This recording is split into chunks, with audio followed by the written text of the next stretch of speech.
Well, when you're in the grocery store and you're trying to look at food labels, it's important to definitely start looking at them because it gives you information on exactly what you're eating. But if you look at the actual label as far as the breakdowns, always remember that the percentage that's listed on the side is geared towards normally a 2,000 calorie diet. So you've got to be really careful about looking at serving size. If it's a serving size of, let's say, a cup, and it's 400 calories, then that might not be the serving size that you necessarily need. So you want to look at the breakdown. And normally in the label, they'll give you the most three important macronutrients are your protein, your carbohydrate, and your fat. And that'll all be in grams normally.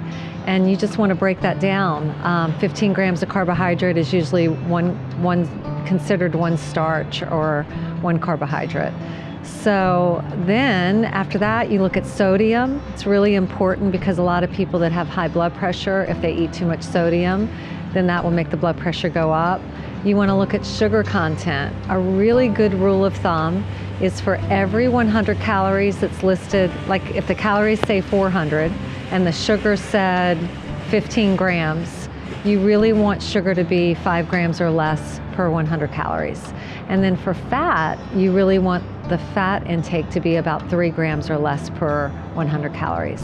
And then if you break it down further to look at saturated fat, say about 1 gram of saturated fat per 100 calories. So that kind of breaks it down for you. Then in addition to that, you want to look at the ingredient list.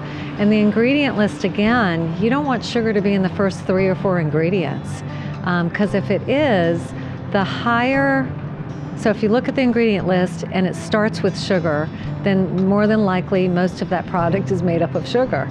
So you're looking for whole grains, you're looking for, legumes, you're looking for anything that's not processed. So if you see something that says unbleached, enriched wheat flour, then that means more than likely they've stripped most of the nutrients and they've added 2 or 3 nutrients back.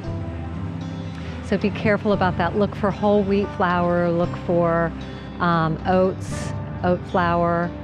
Another one would be like amaranth if you're looking at gluten-free. Look at to make sure that they've added fiber to it. That's really important. And also the ingredient list doesn't need to be 20 ingredients that are processed.